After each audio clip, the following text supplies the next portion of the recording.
इस सभा में 132वीं जयंती डॉक्टर भीमराव अंबेडकर जी के अध्यक्षता कर रहे सुरेंद्र जी, यहाँ पे उपस्थित भीमदास अंबेडकर संघर्ष मोर्चा जिलाध्यक्ष नागेंद्र कुमार जी, डॉक्टर सुधीर जी, सागर कुमार जी, सुरेश राम जी, कांता रविदास जी, स्वरूप मांझी जी और हमारे गार्जियन प्रमोद सिंह जी। आज यहाँ पे जब ऐसे ऐसे मंच पे जब मुझे मौका मिलता है तो मैं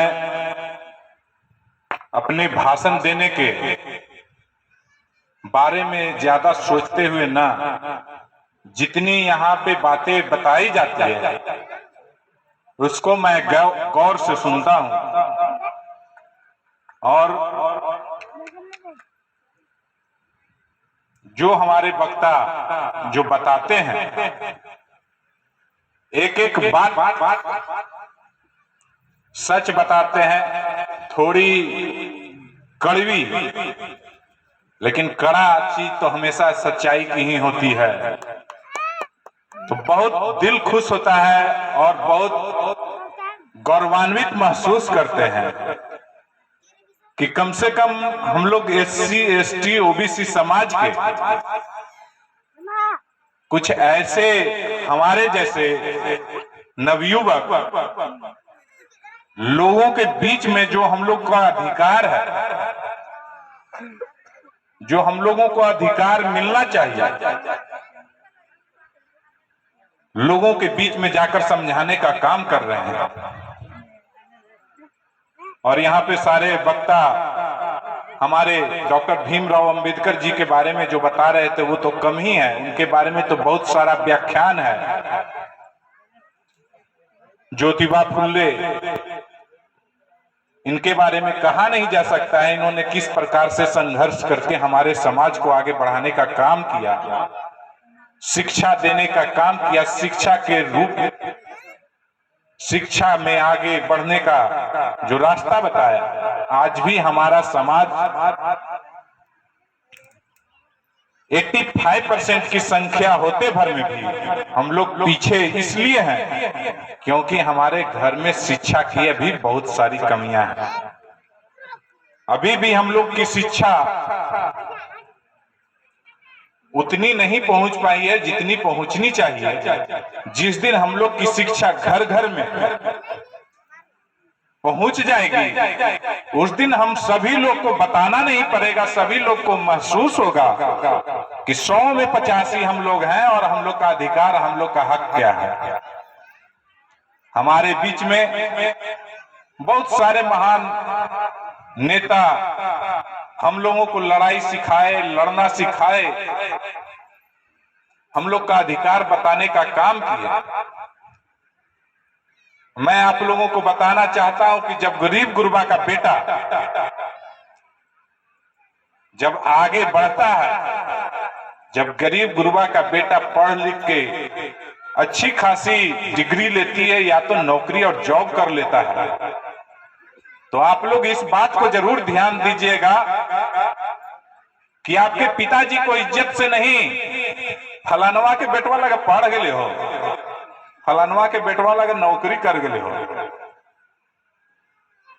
तो वो मानसिकता हम लोग तभी दूर करेंगे अपने समाज को जब हम लोग के सारे परिवार जुड़,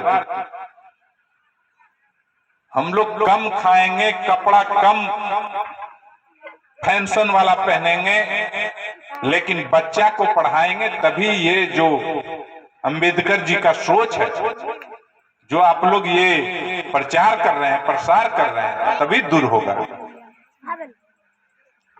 हमारे भीमदास जी बता रहे थे, शायद नाम लेकर बोलना उचित नहीं समझ रहे थे, इशारे में बता रहे थे। लेकिन मैं तो कहना चाहूंगा कि हमारे देश के जो प्रधानमंत्री हैं, आपने सुना होगा वो मन की बात करते हैं, लेकिन उनकी मन की बात में डॉक्टर भीमराव अंबेडकर जी कहीं नहीं आते हैं। उनके गृह जिला गुजरात में आप लोगों को याद होगा कि अपने समाज के लोगों को गला में हड़िया टांग के उन लोगों को पीटने का काम किया था, नंगा घुमाने का काम किया था, मारने का काम किया था। उस पे उनकी मन की बात नहीं निकलती है। उनकी मन की बात किसके ऊपर निकलती है? तो उनकी मन की बात अडानी और अंबानी जैसे लोगों की बात निकलती है। वो मंदिर की बात करते हैं।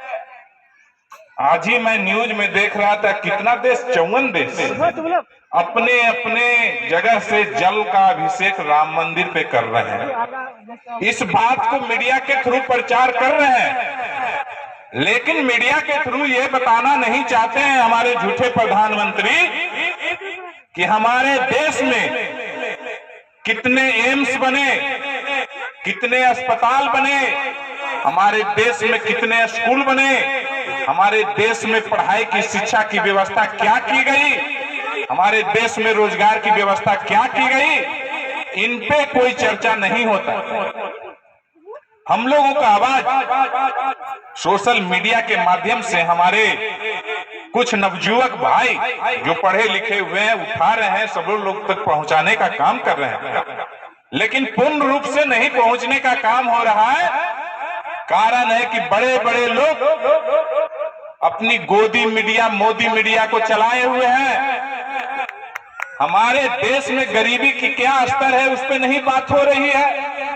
लेकिन नरेंद्र मोदी 5 को चीता लावेंगे तो चीता शिकार किया कि नहीं ये बताना जरूरी है, चीता खाया कि नहीं ये बताना जरूरी है, चीता बच्चा दिया कि नहीं बताना जरूरी है। लेकिन ये जरूरी नहीं है कि गरीब गुरुए का बाल बच्चा परसेंटेज में, शिक्षा में कितना ऊपर गया, बेरोजगारी मेरे देश की कितना घट गई, ये बताने के लिए तैयार नहीं है। मैं अपने समाज की भी गलतियां मानता हूं। हमारे समाज में गलती है तभी तो वो फायदे उठा रहे हैं हमारे समाज के लोग। आप जय भीम जय भीम जय भीम करिएगा, उस समय आपके सुर में सुर मिलाने का काम करेंगे। लेकिन अपने समाज के लोग जब अभी हमारे दोस्त बता रहे थे, भीम बाबू बता रहे थे, भीमदास जी, कि बच्चा 1 साल में आप पैदा कर लीजिएगा, लेकिन 1 वोट आप गलत जगह दीजिएगा तो 5 साल भुगतिएगा।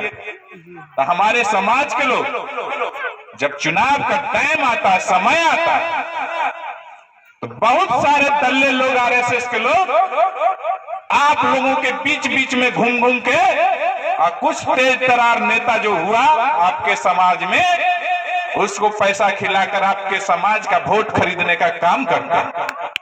आप माइक से बोल रहे हैं, आप स्टेज से बोल रहे हैं कि हम लोग 85% हैं, लेकिन क्यों सरकार 15% की प्रधानमंत्री बन जा रही है? क्यों सरकार उन लोगों की बन रही है? क्यों पीएमओ में सिर्फ 15% के लोग भरे हुए हैं? हाई कोर्ट में क्यों भरे हुए हैं 15% के लोग?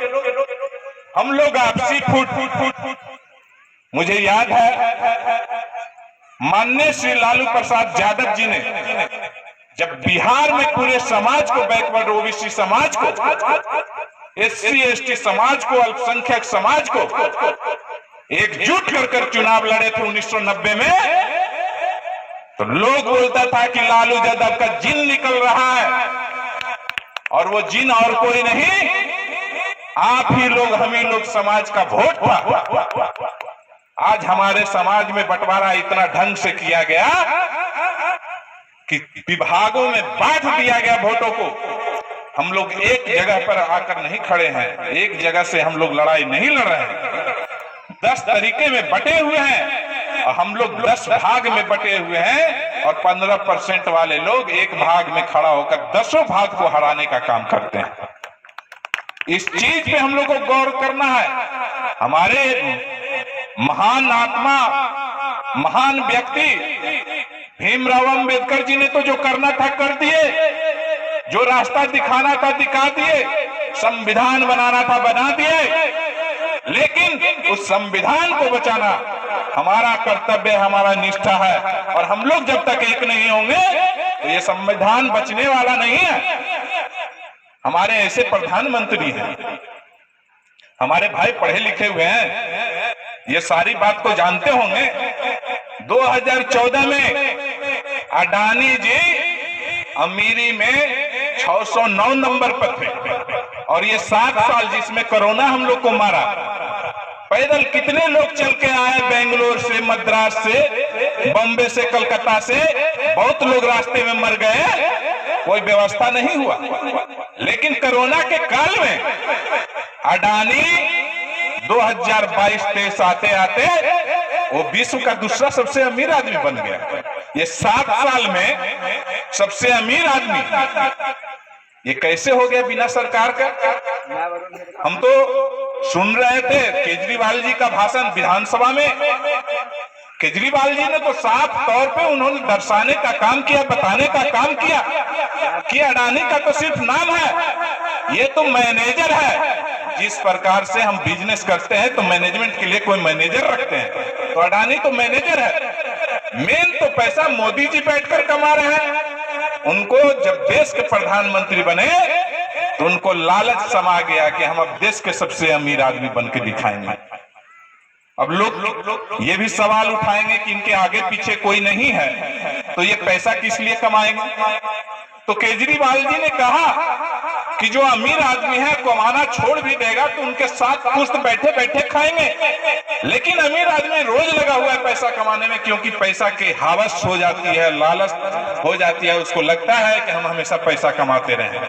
उसी प्रकार नरेंद्र मोदी जी अडानी का चेहरा बना के वो पैसा कमा रहे हैं। श्रीलंका का जो स्थिति हुआ, श्रीलंका के राजपक्षे को अडानी जी को ठिका मोदी जी ने दबाव देकर डलवाया। बांग्लादेश में जो बिजली का जो है ठिका है, अडानी को दिलवाने का काम किया, दबाव देकर 1500 मेगावाट 25 साल के लिए। ऐसे ही अमीर नहीं बन गए। हमारे मुंबई में जो एयरपोर्ट है, एयरपोर्ट को जीवीके के पास में था, उसको रेड पड़वा के, उसको धमकी दिलवा के, और वो 6 महीना के अंदर सारे को सारे अडानी को 10 एयरपोर्ट को बेचवा दिए। जबकि नियम है कि जिसको उस प्रणाली में जानकारी है, कार्य कर चुका है, वैसे ही व्यक्ति को दिया जाएगा। लेकिन इनकी कोई जानकारी न रहते भर में इनको 10-10 को एयरपोर्ट का मालिक बना दिया गया। हमारे इंडिया के 30% हिस्सा आकाश मार्ग का जो हिस्सा होता है यातायात अडानी के अंडर में है। तो हम लोगों को ये चीज सोचना होगा। हम लोग सारे लोग भाषण दे रहे हैं, अंबेडकर जी ने बताया, अंबेडकर जी ने ये बताया, लेकिन हम लोग को तो ये समझना होगा। तो अंबेडकर जी ने तो कहा था कि रानी का पेट चीर दिए हैं। उन्होंने जब संविधान बनाकर निकला था तो उन्होंने कहा था कि रानी का पेट चीर दिए हैं। अब राजा नहीं पैदा होगा, अब जनता राजा बनेगी। और जनता का जब हक मिला है तो वो 500 के नोट पे अपना वोट बेच दे रहे हैं, 1000 के नोट पे अपना वोट बेच दे रहे हैं। और उसके बाद जिस तरीके से पहले जो हम सुना करते थे और देखे भी हैं कि जी हजूर, जी मालिक, खटिया पे नहीं बैठना है, नीचे बैठना है, वो अतरी में भी हम जानते हैं, अतरी में भी देखे हैं। क्योंकि इस लड़ाई को माननीय श्री राजेंद्र प्रसाद यादव जी ने लड़ा। वो अपने विचार सबों के सामने फैलाने का काम किया। उतना ही नहीं, उन्होंने अंबेडकर जी की तरह विचार को भी फैलाने किया काम किया, तो सुभाष चंद्र बोस जी की तरह हथियार भी उठाने का काम किया अपने हक की लड़ाई के लिए। आज राजेंद्र यादव जी जेल में हैं तो वो अपने खुद की लड़ाई के लिए नहीं, अपने खेत बाड़ी की लड़ाई के लिए नहीं, उन्होंने लड़ाई गरीब गुरुओं के लिए लड़ी है। और यहाँ पे बहुत सारे बुजुर्ग और नौजवान भाई वैसे हैं जो बैठे हुए हैं, याद होगा टेटुआ का दृश्य और मोहरा का दृश्य, उनकी लड़ाई वो थी। उनको क्या जरूरत था उन्होंने अपने मंत्री पद का त्याग कर